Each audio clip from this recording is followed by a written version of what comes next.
Throwaway because my IRL circle knows my main, and this is the kind of thing you don't get to unsay once it's out there. Ages for context. Me 36F, ex-husband 38M, let's call him Mark. Former friend 36F, Lena. And no, I don't need legal advice. The divorce papers are signed and collecting dust in a folder I can't quite bring myself to shred. What I need apparently is to figure out when the floor disappeared from under me and whether I'm the only one who heard the thud. I am exhausted, like bone-deep burnt toast exhausted. If there were a trophy for being the default adult, I'd have it in 3 sizes and dusted weekly. I paid the bills, I took care of his mother when she got sick. I planned birthdays and remember every allergy and appointment and sent cards to his coworkers when they had babies. I did what needed to be done. And stupidly, I kept thinking, that's what love is, right? The sweat and the lists and the load-bearing beams no one notices unless they fail. This is the problem with being the load-bearing beam. Everyone leans on you, and then they call you rigid. I met Mark through Lena. Let that sink in, I met my now ex through my then best friend. Fresh out of college, tiny apartment, sticky floors from the last tenants. Our lives were cardboard boxes and borrowed mugs. Lena was my person, we shared clothes, shame, and microwave meals. She had a laugh that made strangers look up with a half smile. Mark was in her circle. He was the music guy at house parties, always with a playlist and a good story. We clicked. He brought me a cup of coffee at a backyard barbecue in a chipped mug, and we bantered about nothing important, and it felt inevitable. From the beginning, Lena was there, front row, facilitator, cheerleader. She loved the way he and I bantered. She'd clap her hands and say, "Oh my God, you too," in a tone I interpreted as amusement. In the photos from those early days back when we actually printed photos, you can see it. I'm leaning into Mark, his arm around my waist, and over my shoulder there, Lena with that wide grin, eyes on him, not the camera. I thought it meant she was happy for me. That's what I thought about everything with her, that she was happy for me. We dated, we moved in together, we got a dog. We went to IKEA 3 times in one sweaty weekend and didn't kill each other. We got married. Lena was my maid of honor. She planned the bachelorette and cried during her speech and made a scrapbook with captions written in her loopy handwriting. She also insisted on helping Mark write his vows because, you know, he struggles with words. Babe, you're the writer. I thought it was sweet. I was touched that she knew him so well, that she knew me so well, that she wanted to translate love across our styles. But I am starting to suspect that wasn't what she was translating. Our marriage was not perfect. Show me one. Mark has always been a free spirit, and I am the type to keep a calendar and a spare phone charger in my purse and a backup plan. This is how opposites start, the dance of magic versus logistics, and also how they crack. He could talk for hours about ideas and feelings and someday, and I researched interest rates and meal planned and filed taxes. He would spin up a dream. I'd set the scaffolding. He would say, "I want to take my mom to Paris one day," and I would quietly start folding $10 a week into a travel fund. Lena loved that about him, the part I had to anchor. She'd tilt her head and say, "You have to let him breathe," as if I was pressing a pillow to his face by asking him to be on time for dinner with my dad. Meanwhile, I was scheduling his dentist visits, his car maintenance, writing thank you notes with him from us. Lena was always there for the fun part, the porch beers, the midnight walks, the houseplant shopping spree where they picked out a fiddle leaf fig and named it Archie like it was their inside joke. And when something heavier came up, she would become suspiciously philosophical. Like the time we were talking about kids, Mark wanted them someday. I wanted to understand what someday meant. We had that classic one of those stupid fights where you are not actually fighting about what you say you are fighting about, and I confided in Lena after because of course I did. Because she was the friend who stayed on the phone with me while pasta water boiled over and the dog scratched at the door. And she said, "You're overthinking. He just isn't ready to pencil it on a calendar like a dentist appointment." She tilted her head and added softly, "Don't pressure him, okay? You'll push him away." And suddenly my asking for a timeline was pressure, and my noticing I was doing 90% of the mental load of our lives was controlling. The phrase controlling became a little ghost in our house. It rattled in the vents, and I wonder now who opened that door. Because in retrospect, there were 1,000 archaeological layers of clues I didn't excavate.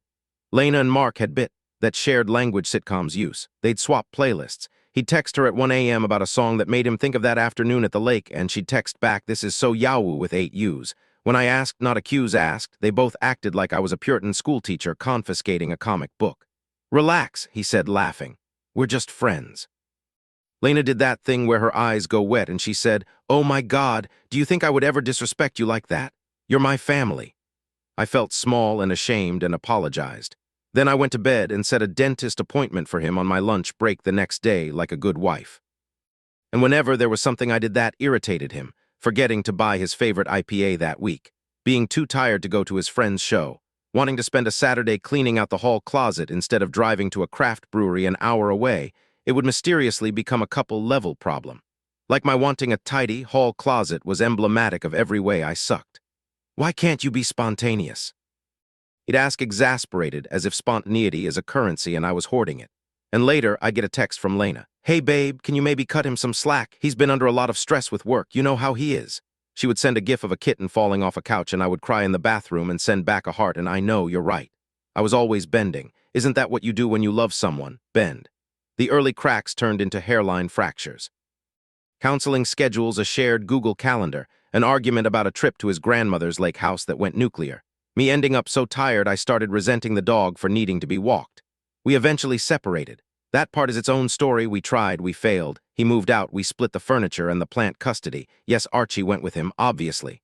Lena cried and said, "This isn't fair," to both of us. The righteousness of the universe was her favorite abstract. It never occurred to me she was advocating for a personal version. Here, that's where I need you to lean in internet strangers, because the timeline is where I was gaslit out of my own perception, and the part where I need the verdict of people who do not know any of us. We separated in March. It was a winter that clawed at the ribs, and I was so tired of the sound of our fridge motor trying to die. By summer, Mark and I had decided. It was over, the big talk. It hurt and it relieved and it hurt again. We were respectful. We prided ourselves on being those people who do not go for the jugular even when the jugular is pulsating on the kitchen table. In July, we filed paperwork. In August, I noticed Lena's post suddenly had fewer shots of her wine glass and sunsets and more vague, grateful for this life captions, and she had stopped commenting on my stuff at all. Okay, fine. People pick sides they swore they don't pick. In September, they went public. They didn't want to hide anymore. That was the phrase she used in her caption. A photo of them at a street fair, sunglasses, hands tangled, his hat tipped back in that way that shows his stupid dimple, her head on his shoulder like it was built for her. Sometimes love finds you in the strangest places. We didn't expect this, but we're so grateful. Then she turned off comments. I threw up. That is not dramatic. I bent over the toilet and gagged because my body recognized a thing my mind had diluted to homeopathic doses. Betrayal. I texted her. Seriously? She called immediately, sobbing, of course. She cries like it's her superpower, and said, "We never meant for this to happen." She said, "We only realized how we felt after you two separated." She said, "Please don't hate me, I couldn't help it."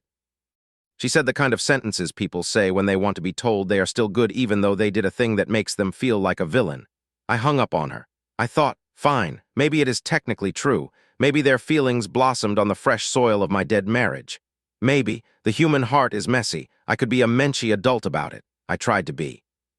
I swallowed shards and smiled at my reflection and told my mother, who sucked her teeth and said, "Of course she did that. I never liked that girl."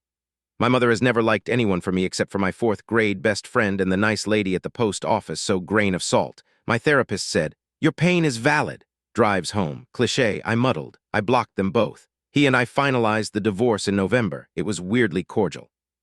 He picked up Archie the plant from my porch because we had agreed on alternating custody, and I left a note tucked into the dirt that said, "Water me less," and wanted to throw myself into traffic.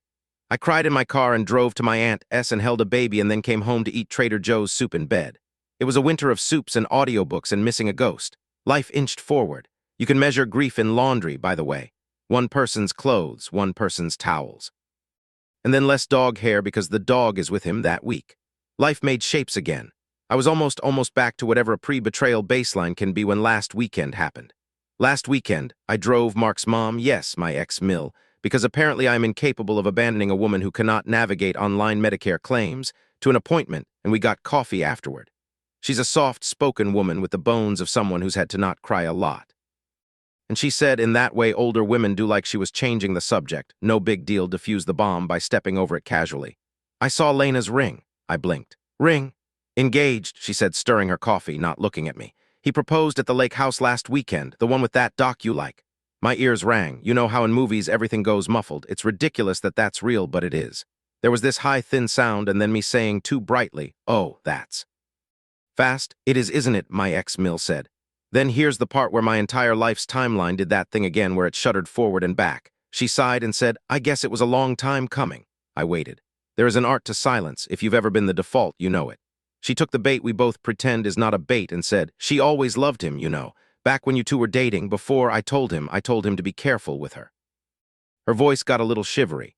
You remember that Christmas when she stayed over, 2016? He fell asleep on the couch and she tucked him in and stroked his hair, and I thought, this is not right. I told him later, don't do that to both those girls. She sipped her coffee and added, he said I was being dramatic.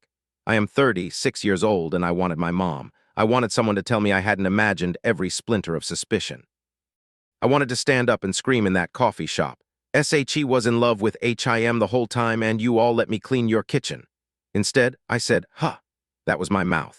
My brain was replaying 1,000 scenes. Lena accidentally buying Mark a cologne I couldn't stand in the store but he loved, and then she'd lean in and say, it's so you, while I pretended not to feel shoved out of a frame. Lena offering to pick him up from the mechanic when my car had an issue and he didn't want to Uber. And then, accidentally staying to watch a movie because traffic was bad. Lena insisting she had to go to his show because he needs his people there, and me staying home to fold laundry because that felt less like betrayal than showing up to a thing and being treated like extra furniture. And the 1,000 times I said to myself, don't be that girl, because somewhere along the line, that girl became synonymous with woman with a spine. After coffee, I went home and opened an old box labeled Miss Lena, because I knew it had to be there, the breadcrumbs I kept refusing to eat. Inside were random detritus, Polaroids, a ribbon from my bachelorette, a mixed CD Jesus, and a faded card with a cartoon cat on it. Was it just because you're amazing card Lena had given me when Mark and I hit our 3-year mark? On the back of the card, in tiny letters, she had written, please keep swimming, which is such a Lena-ism and which now reads like please keep being oblivious. I flipped the card and a photo slid out one I had never seen. Mark and Lena on a dock summer light, her holding the camera out, his head tipped toward hers, not touching but oriented. Date stamp, August 2015. Mark and I were very much together, and I was probably at my aunt's for the weekend because her husband had a scare and I went to help with the kids because that is what I do. 15 minutes later, I was sitting on the floor surrounded by receipts and a paper chain we made one New Year's of all the things we were leaving behind, and my phone buzzed with a text from an unknown number, a mutual friend who said, please don't be mad at me for saying this, but I couldn't stand it anymore. Lena has always been like this. She told me she was in love with him at your engagement party. She cried in the bathroom while I held her hair back while you and Mark were cutting the cake. And she said, I'm the better fit for him. I told her to shut up. I'm sorry I didn't tell you earlier. I sat there with my old life in my lap and I laughed. It was such a stupid sound. I laughed and then made that kind of noise you make when you drop a box on your foot, except the box is your self-respect. Here's the thing I hate the most. I interpreted her behavior through a lens of my own loyalty. I thought she was being generous when she took care of him in those ways I was too tired to do. I thought she was being helpful when she relayed little tips about how to handle him. I let myself be shamed for wanting boundaries. Every you're too intense, every you're controlling, every you don't get him the way we do. Oh, I never even told y'all that she said that once in a parking lot after one of his shows, when I was annoyed he had disappeared for an hour to network. She said, he's one of those rare souls. You can't put him on a leash. The humiliation of being told by your friend that the person you share a bed and a life with is beyond your understanding and expertise. And then being expected to sit in the front row and clap while they understand him for you? God. And Mark, I'm not letting him off the hook. Because even if he didn't break a technical rule, he courted an emotional triangle where he was fed constantly by 2 women who loved him in different ways. Lena got to be the low-commitment dopamine dispenser. I got to be the infrastructure. He basked in being the sun. He too told me I was dramatic when I mentioned the weirdness of their closeness. He didn't discourage Lena's boundary skipping. He rewarded it with attention, with time, with bit. Whether or not they physically cheated pre-separation, they emotionally did. On me, with me doing the dishes in the background. And I keep thinking about Lena's entitlement, truly. She looked at my marriage and saw a challenge or a vacancy, saw my husband as a narrative she could write better. She inserted herself, not like the opportunist people warn you about, the one you can easily spot, but like a nurse, a helper. The helper is the most dangerous wolf. She will say she is carrying the load with you and she is telling your husband you're making it heavier. I want to say I should have seen it. But what I actually should have had is people around me who said, this isn't normal and you are not crazy for thinking it isn't normal. People who didn't get swept up in love is complicated because complicated is code for we want to do what we want and not be held accountable. People who didn't tell me to be less so he could be more. Now I'm the villain because I won't RSVP to their engagement party. He had the gall to text me. I hope we can all be adults about this. Adults, as if I haven't been the only adult in the room for 10 years. I'm sharing this here because I need the echo chamber of strangers to say, I'm not hallucinating this, right? It is not jealousy to say your best friend cannot have an emotional honeymoon with your husband because she likes being better at making him laugh. It is not controlling to say, hey, don't text my husband at 1 a.m. about your feelings unless someone is dead. It is not mean to say, no, I will not sit across a table from you while you parade the ring you wore to a dock where you took a photo with my husband in 2015 when I was changing my aunt's baby's diaper and ignoring a call from him because I was trying to be polite. Right? Here's the part where the vindication tastes stale. Finding out doesn't give me back the years I felt crazy when I was. It doesn't undo how I stifled myself to not push him away. It doesn't make me less tired, but it does let me say the truth out loud even if it's just to you. She was in love with my husband the whole time. She was not my friend, he was not my refuge, and I was not wrong. Of course she loves that the caption says, didn't expect this. It's her favorite story, that she couldn't help it, that it was fate, that it just happened. She loves it because it makes her the protagonist and absolves her of the agency she used very carefully for years, to undermine me, to position herself, to make him her favorite project. He loves it because it keeps him from having to sit with the idea that he was a bad partner who let a second woman step into his living room the whole time and never said, hey, can you step out? If you've read this far, I'm sorry and thank you. I know the internet is awash in stories like this. I thought mine was different because my friend wasn't the type. There is no type. There is only what people feel entitled to, and whether the people around them throw rose petals in front of them or say, pick up your own flowers. I am done picking up after both of them. I am done being gracious to keep the peace that keeps everyone but me comfortable. I am blocking. I am not going to their parties. I am not explaining myself. I'm cleaning out that box, and I am, petty as it is, keeping the mixed CD because I made that damn it and I like track 7. Do you want the kicker? When I told my therapist this week about the ring, the ex-Mills confession, the doc photo, the text from the mutual friend, she said very calmly, I think you knew. And I said, no, I did. And then immediately burst into tears because of course I did, and I just got so good at being mature that I forgot the first rule of maturity. It doesn't mean you pretend not to see what you see. I saw it. I see it now too late, and I don't need them to admit the timeline to me. It won't change anything.